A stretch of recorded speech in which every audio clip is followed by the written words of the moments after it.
ลมพัดทิวไผ่ปลิวสวัยปลายไผ่ลู่ลมทุ่งนาหน้าฝนหอมกลิ่นต้นต้มใบข้าวลู่ลมทั่วทุกคนแห่งเห็ดโคนกลุ่มใหญ่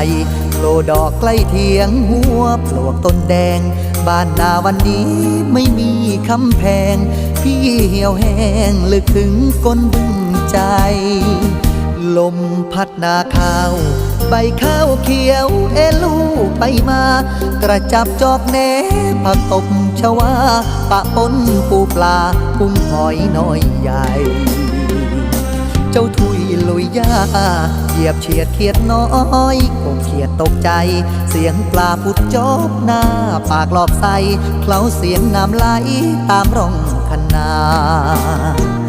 ดอกไม้หน้าฝน